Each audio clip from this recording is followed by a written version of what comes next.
écoute la sous-préfète de l'Aude.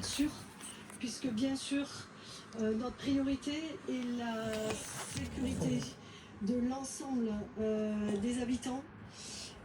Et donc, tant que les levées de doute ne sont pas terminées sur les bâtiments et sur l'ensemble de la commune, nous ne prendrons pas le risque de faire réintégrer les habitants leur maison. C'est pour ça que pour l'instant, tous les habitants ont été invités à sortir de la commune, à être évacués et venir dans ce foyer pour que les levées de doute puissent continuer à se mettre en œuvre. En termes de bilan, donc 39 personnes ont été blessées et amenées sur la salle polyvalente qui est derrière nous. 17 personnes ont été évacuées vers des centres hospitaliers depuis hier soir. Nous évaluons à environ 300 habitations impactées par le sinistre, mais les levées de doute sont en cours. Parce que ce bilan n'est pas complètement définitif, puisque c'est assez long de mettre les choses d'évaluer effectivement tout ce qui peut être sinistré en termes d'habitation. Est-ce que sur les personnes blessées, il y a toujours 2 personnes en urgence absolue? Effectivement, il y a 2 urgences absolues. Pour l'instant, les personnes ne montent pas à l'appel. À l'état de la situation, à date, là, à cette heure, nous n'avons pas de victimes. Donc, évidemment, à part les blessés et 2 urgences absolues, les levées de doute ne sont pas terminées. Donc, c'est un bilan qui est en train de se stabiliser. Nous avons confiance sur la stabilisation, mais par contre, je ne peux pas vous affirmer qu'il est définitif. Tout le monde parle depuis hier soir d'un bilan apocalyptique avec des scènes d'horreur, des scènes quasiment de guerre. Est-ce que vous avez l'habitude de gérer ce genre de situation? Quel est le dispositif? Comment vous y prenez? Alors, les pompiers sont sur le terrain. Ils ont l'habitude à gérer des situations de crise. Là, ils ont l'habitude de gérer, il y a une équipe spéciale qui est venue pour les analyses bâtimentaires. Effectivement, donc à la fois les levées de doute, il y a eu des équipes cynophiles, mais également sur les bâtiments. Et effectivement, il y a des unités spéciales de pompiers qui sont formés à cela. Donc pour finir, les objectifs, vous avez compris, pour le préfet, pour tous les acteurs du territoire, pour tous les secours, les pompiers, les forces de l'ordre, c'est la sécurité des personnes. Les levées de doute sont toujours en cours, elles vont se poursuivre. Actuellement, une réunion en préfecture est en train de se mettre en œuvre et d'être tenue en ce moment pour les actions à venir, puisqu'effectivement, il y aura un certain nombre d'actions à mettre en œuvre pour l'ensemble mettre à disposition l'ensemble des choses pour les habitants. Donc 4h23, on va sur cette édition. Alors, les personnes donc, dans le village, dont les maisons ont été sinistrées, ont été évacuées. Voilà.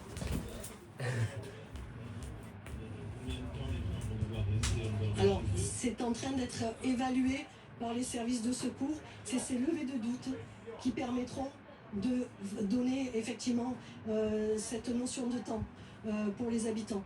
Et la commune communique également avec ses habitants pour leur donner des informations au fur et à mesure. Les chantiers sont immenses, il y a beaucoup de travail, les pompiers sont mobilisés, sont à pied d'œuvre. Oui. Est-ce que vous avez besoin, est-ce que vous faites appel à des bénévoles? On a vu des gens à l'extérieur de la commune avec des tronçonneuses qui ont envie de donner un coup de main. Est-ce que vous leur dites venez? Alors, pour l'instant, on leur dit venez, mais pas pour l'instant. On a besoin de consolider effectivement toute la sécurisation, de continuer la levée de doute. Et plus vite la levée de doute sera effectuée, plus vite on pourra donner des informations aux gens qui veulent aider.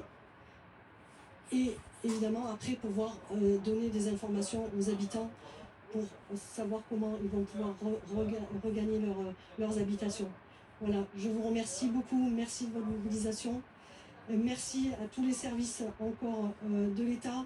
Merci bien sûr aux pompiers. merci aux forces de l'ordre, merci à tous les élus qui ont soutenu les opérations.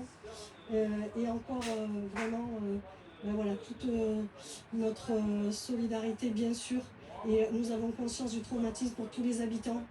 Et nous sommes conscients que nous vivons aujourd'hui à Poma des événements exceptionnels. Merci beaucoup à tous. Événement exceptionnel, situation évidemment inédite. Vous voyez ici les images en direct de ce déblaiement. On va plus loin sur ce que vient de dire la sous-préfète. On vous le rappelle, 39 blessés, 17 hospitalisations et 2 blessés en urgence absolue. 300 habitations touchées, mais c'est le moment des levées de doute. Lieutenant-colonel Frédéric Haro, vous êtes avec nous, porte-parole de la sécurité civile. Est-ce que vous en savez plus sur les moyens de la sécurité civile qui sont On suit ces images en direct. Bonjour, effectivement, on a donc l'ensemble du dispositif sapeurs-pompiers qui est déployé sur place, mais aidé avec des sapeurs-pompiers extra-départementaux, donc qui sont venus avec notamment des équipes spécialisées, aux équipes cynotechniques qui ont été évoquées par la sous-préfète. C'est-à-dire les chiens pour trouver d'éventuels disparus. Exactement, pour aller explorer les décombres. 300 habitations, c'est beaucoup, et donc il faut aller assez rapidement si des personnes pourraient potentiellement être encore ensevelies. Et puis on a les moyens nationaux de sécurité civile, notamment avec ce qu'on appelle les ESEL, qui sont des stockages de matériel pour venir en secours aux populations, avec notamment des moyens d'hébergement, des lits de camp, des couvertures qui ont été déployés pour accueillir ces personnes qui ont été évacuées. Il y a aussi un point sur lequel elle a beaucoup insisté, c'est la levée de doute, je la cite, sur les structures bâtimentaires. Autrement dit, on essaie de voir si les maisons vont tenir debout ou pas. Ce sont les pompiers qui s'en occupent de ça aussi ou pas? Tout à fait, dans la première phase. C'est-à-dire que pour l'instant, il s'agit de savoir si les gens vont d'abord, dans un premier temps, pouvoir réintégrer leur logement, donc savoir s'il y a un risque d'effondrement lié à cette fragilisation. Donc c'est des équipes spécialisées qu'on a l'habitude de déployer sur des séismes notamment, qu'on envoie notamment à l'étranger, comme on a pu faire récemment au Venezuela. Et donc ces équipes viennent, regardent au regard de la situation du bâtiment, ce qui peut encore tomber, va éventuellement stabiliser avec des étais, avec le matériel nécessaire, pour faire en sorte de stabiliser la structure, et puis ensuite pouvoir prévoir des travaux ultérieurs, en tout cas faire en sorte qu'à minima on puisse y pénétrer, voire même que les gens puissent réintégrer. Ça dure combien de temps ce genre de levée de doute? Alors on va dire c'est les 48 premières heures, c'est vraiment un travail de l'urgence. Le propre du métier de sapeur-pompier, c'est vraiment ce travail de l'urgence. Après, c'est d'autres services qui prendront le relais, notamment avec les services communaux, avec la mairie qui, elle, fera ce travail de plus long terme, de suivi, et puis après un travail qui se fera évidemment avec les assurances pour les particuliers. Alors évidemment, il y a une quarantaine de blessés, c'est un bilan qui est lourd, mais il n'y a pas de mort. Est-ce que, au vu des images qu'on a diffusées tout à l'heure et qu'on voit depuis hier, vous dites ce matin, c'est pratiquement miraculeux, quoi? Alors, ces images sont effectivement très impressionnantes. Des tornades comme ça, c'est à peu près une dizaine par an. Ça dépend des saisons. Oui, de cette puissance. De cette puissance-là, mais tout dépend de l'endroit où elle tombe. Sur une forêt ou sur un endroit végétal, il n'y aura pas de conséquences. Dès lors qu'on est sur un endroit très urbanisé, les dégâts peuvent être tout de suite conséquents. On se rappelle de Hermont, la tornade d'Hermont, il y a quelques mois, qui avait fait tomber cette grue sur un chantier. Donc, en région parisienne. En région parisienne, exactement, dans le Val d'Oise. Donc ce sont des événements qui, sur des endroits hyper urbanisés, vont créer des dégâts, notamment sur du secteur pavillonnaire. Sur de l'immeuble d'habitation, à la rigueur des structures béton, la résistance va être différente. Sur la structure pavillonnaire, c'est les toitures, et puis c'est l'ensemble des objets dans les jardins notamment qui vont être projetés et créer ce risque-là. Puisque vous parlez des jardins, on voit ici ce travail qui est effectué de déblaiement justement dans les forêts, mais on imagine tout près des habitations. Ces scènes que vous êtes en train de filmer, Jérémy Normand, avec Valentine Rib, racontez-nous ce qui est en train de se passer. Écoutez, ce qu'on a sous les yeux, Julien, c'est la solidarité des habitants qui sont venus très nombreux dès hier soir et encore ce matin pour venir en aide à deux habitants, Séverine et Nicolas, qui ont tout perdu par le passage de cette tornade. En fait, Valentine va vous montrer, elle va se tourner et on va découvrir ensemble le sillage de cette tornade, le passage de cette tornade qui a franchi cette colline. Juste derrière, c'est le village de Poma. Et donc, en fait, on voit sur la cime des arbres, on voit vraiment le passage de la tornade qui s'est frayé un couloir sur cette colline et puis qui a dévalé la pente, qui est arrivé ici, là où tous les arbres sont en train d'être coupés par les habitants parce que tous ces arbres étaient couchés. Donc cette tornade, elle a dévalé ici à toute vitesse. Et là, ce que nous racontent les habitants qui étaient ici dans leur maison, c'est qu'ils ont vu ce monstre d'air de vent approcher à grande vitesse de chez eux. Ils étaient ici avec leurs deux enfants. Et Séverine, racontez-moi, lorsque effectivement vous avez vu ce monstre, c'est comme ça que vous en parliez, se rapprocher, là votre sang n'a fait qu'un tour, il fallait partir. On on a fui. Hein. On s'enfuit littéralement, ça nous est tombé dessus. Un instinct de survie nous a dit de partir et sinon je pense qu'on serait mort. Vous voyez, tout est broyé, tout est détruit. Donc, On a peine à croire, Séverine, qu'ici encore il y a quelques heures, il y avait votre maison que vous avez construite il y a 5-6 ans, votre lieu de vie. Vous étiez ici avec votre compagnon, vos 2 enfants. Vous décidez de prendre la voiture parce que là il n'y a plus le choix, il faut fuir. Vous prenez la voiture, venez avec moi. Et qu'est-ce qui se passe? La tornade vous rattrape? c'est ça, là, sur la départementale, juste derrière, là, au moment où on était dans la voiture, la tornade nous tombe dessus. On a eu le temps de voir les débris s'envoler. Et nous, on a été Pris au piège, chahuté par le vent. Par instinct, j'ai accéléré. Je ne sais pas si c'est ce qui nous a sauvés ou on est allé se réfugier au cœur du village. Et puis voilà. Vous disiez tout à l'heure, je n'arrivais pas à y croire. Pour moi, ça se passe seulement dans les films américains. Ah ben ouais, c'est... Moi j'ai déjà vu des films sur des tornades, sur des fins du monde et honnêtement c'est ce qu'on a vécu là. Alors on a envie, c'est pas la fin du monde mais vraiment pour nous c'est la mort qui s'abattait sur nous. Quoi. Il y a 2 personnes qui sont très grièvement blessées, qui sont en urgence absolue. 2 personnes qui ont également été portées disparues pendant plusieurs heures, qui ont été retrouvées ce matin. Vous-même, ici, si vous ne preniez pas cette décision en quelques secondes, la tornade, on voit ce qu'elle a provoqué sur son passage. On serait là, en déchets, avec toute notre maison. On serait en lambeaux avec nos 2 enfants. Donc dans notre malheur, dans notre tragédie, on a envie et c'est tout ce qui compte. Dans votre malheur, vous pouvez compter sur la solidarité. On en parlait à l'instant, des voisins, de vos amis, de vos proches. Ils sont, on ne les voit pas tous, mais en fait, ils sont très nombreux ici depuis ce matin. Sur les 4 hectares, à bosser depuis hier soir. Ils étaient là dès la première seconde. Est-ce que vous avez une exploitation maraîchère, donc vous avez des plantations, vous produisez des légumes, vous avez aussi un cheptel d'une 30aine de chèvres. Miraculeusement, elles n'ont pas été fauchées, emportées par la tornade. Tous nos animaux sont en vie, même pas blessés. C'est un miracle. C'est un miracle. Elles n'ont plus d'abri, elles n'ont plus de clôture, elles n'ont plus rien, mais elles sont en vie. Donc pour nous, c'est tout ce qui compte. Et on voit, Séverine, toute votre vie en fait éparpillée. Ici, les affaires de vos enfants, vous me disiez que vous veniez juste de faire les courses pour la rentrée scolaire qui approche à grands pas. Les cahiers étaient achetés, les trousses étaient complètes et elles sont désormais éparpillées ici. Donc vos enfants sont évidemment sains et saufs, mais ils ont perdu et vous avez perdu ce que vous aviez préparé pour commencer l'année. On a perdu les nouveaux vêtements parce qu'on se fait beau pour la rentrée, les jolies trousses, les jolis sacs. Et puis leur vie, leur univers, on a perdu. Ils ont perdu leurs jouets, ils ont perdu leurs nounours, ils ont perdu... Ce sont ces objets, ces repères pour eux que vous essayez de... C'est ce qu'on cherche en priorité, c'est ce que j'ai demandé aux gens, d'essayer de récupérer le maximum de l'univers de mes enfants pour qu'ils se raccrochent à ça, pour se reconstruire eux aussi.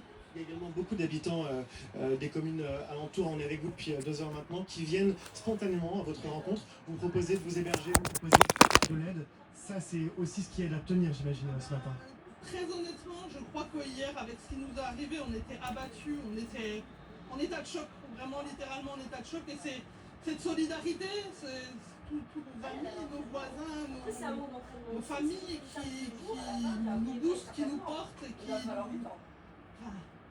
nous soutiennent, qui nous motivent. Et je me dis que ça donne foi en l'être humain. Vraiment. On se quitte sur ces mots d'espoir et votre sourire que je vois quand même depuis ce matin, qui se dessine sur votre visage, quand vous voyez chaque heure qui passe, de nouvelles personnes venir vous proposer leur aide. Et évidemment, c'est indispensable ce matin, tant on voit les dégâts provoqués par le passage de cette tornade et quand il y a à faire pour que votre maison soit déblayée et pour que vous puissiez reconstruire votre vie. Merci beaucoup Séverine pour votre témoignage très poignant et on se quitte sur ces images, Julien, qui sont évidemment extrêmement fortes alors que le village de Poma compte environ 300 maisons qui ont été endommagées ainsi par le passage de la tornade. Quel témoignage, quel récit, quelle force dans ce que vous a dit Séverine il y a quelques instants sur l'antenne de BFM TV. Jérémy, merci à vous, merci à Valentine Rive également pour les images. Je me tourne évidemment d'abord vers vous, colonel, parce que Séverine qui raconte sa fuite, on imagine la scène. Est-ce que le réflexe qu'elle a eu lui a sauvé la vie à elle? Alors, factuellement, oui. En fait, c'est des choix à prendre en quelques secondes. Et oui, on imagine que la tornade, elle arrive très très vite. D'abord, c'est pas un phénomène qu'on imagine à l'avance. On peut penser aux feux de forêt, on peut penser aux inondations. La tornade, il y a un aspect aléatoire qui la rend complètement improbable. Donc c'est une décision à prendre en quelques secondes. Et puis malgré tout, Qui peut sembler un peu contre-intuitif, parce qu'on se dit on est plus en sécurité dans la maison que sur la route. exactement, partir, c'est s'exposer aussi. Ouais. Donc voilà, là assurément, elle a fait le bon choix. Il y avait le choix du sous-sol également. Ce qu'on comprend un peu entre les lignes dans votre réponse, c'est que un pompier, si on l'avait appelé pour dire qu'est-ce qu'on fait, le pompier aurait dit restez dans la maison, c'est plus sûr. Peut-être aller dans le sous-sol, idéalement s'il y a une cave, ça reste quand même l'endroit le plus en sécurité, mais c'est un choix à prendre rapidement. Il y a d'autres éléments, hein. Il y a les enfants, il y a tout ça à prendre en compte dans la décision, et c'est une question de secondes. Gaël. Avoir vécu moi sur un ouragan, et on était prêts, on avait calfeutré les vitres, les portes, mon père, on avait même pu, grâce à notre maison qui venait d'être construite, qui était parasismique, paracyclonique, héberger une autre famille. On a fui alors qu'il ne fallait pas techniquement le faire, mais mon père a décidé pendant l'œil de l'ouragan de fuir avec nous, mes deux petites sœurs, cette petite camarade qui était avec nous et notre famille, pour aller chez les voisins, pour les aider eux à leur tour, et je revois à travers ces images cette solidarité que j'ai pu connaître enfant. Vous savez, reconstruire une maison. Et pardon, elle avait été détruite, votre maison? Partiellement, elle a été la bonne décision que votre père avait prise. Mon père a pris la bonne décision pour les voisins surtout, parce que le fait d'être tous ces adultes qui calfeutraient les vitres qui avaient été protégées par du contreplaqué, tenir ses portes pour éviter que l'air ne s'engouffre dans la maison, c'est contre-intuitif, mais à ce moment-là, c'était la bonne décision. Et sur des tornades, hein, vraiment, si vous êtes confronté à ça demain, l'idéal, c'est évidemment le sous-sol. Ce sont les pièces où il y a le moins d'ouverture, voire pas d'ouverture, de fenêtres et de vitrage. En général, les pièces où les murs portants sont les plus proches, donc salle de bain, les toilettes, vous mettez un matelas par-dessus si vous pouvez le tirer évidemment, couette, Dans la baignoire. dans la baignoire, couette et C'est comme en Ukraine quand il y a les bombardements. voilà, On a l'impression on met d'entendre tout la ce même qui peut chose. pour amortir le choc des Ouais. débris qui peuvent tomber dessus. Les structures béton en fait, hein, Oui. les murs rapprochés, idéalement les escaliers en béton. J'étais à Mayotte il y a près de bientôt 2 ans sur le cyclone Chido, et donc dans le centre opérationnel de crise, pendant le cyclone, on s'est réfugié dès lors que le plafond tombait, on s'est réfugié dans la structure d'escalier. Alors la différence avec le cyclone, c'est que ça dure 3 heures. Donc là, pour le coup, il y a une durée. Là, on est sur un phénomène qui est extrêmement rapide. Malgré tout, il suffit à générer le risque. Et donc, il faut trouver cette structure qui va permettre la survie, cette poche de survie pendant le temps de l'événement. Phénomène très rapide, et aussi ce qui est saisissant dans ce qu'on a entendu, Kevin, c'est ce que raconte Séverine et ce que nous montrent Jérémy et Valentine sur la trajectoire de la tornade. Quand on a vu ce chemin des arbres touchés, Pas dans mon canapé France. Non. Elle devait être à quelques mètres. Donc en fait la tornade elle passe Non. sur une Ça, non, largeur hein. qui est très faible. Non, quelques non, non, mètres. non, non. Elle crée son propre couloir. C'est une tornade qui a créé son propre couloir, qui était sur quelques dizaines de mètres, hein, sans doute, peut-être une centaine, 200, 300 mètres, avec des vents quand même assez importants. Là, l'enquête de terrain va le définir. Ce qu'on peut dire quand même en voyant ces images, c'est qu'on est quand même face à un événement rare, d'une force majeure. On pourrait au rythme de ces heures qui passent et de ces images qui défilent sur BFM TV, qualifier visiblement cette tornade de F3. Donc il y a un classement pour établir la puissance des tornades. Et donc on est sur des vents vraisemblablement entre 219 et 266 km/h. Donc on est sur un événement d'ampleur. Ça a été dit tout à l'heure, il y a en effet plusieurs dizaines de tornades chaque année en France, entre 30 et 50. Une petite dizaine un peu plus forte, mais une EF3 quand même en France, c'est extrêmement rare. Il y avait eu un précédent dans l'Aude, 1887, ça remonte très très loin. EF4 à l'époque, déterminé aujourd'hui grâce à nos progrès. Mais enfin quand même, ça nous rappelle la tornade d'Aumont aussi, dans les années 2000, qui n'avait pas été autant documentée puisqu'elle s'était produite en plein milieu de la nuit, vers minuit, 1h du matin, donc il n'y avait pas eu d'image. Là, ce qui est remarquable, c'est qu'on a l'image de cette tornade qui avance, qui se développe.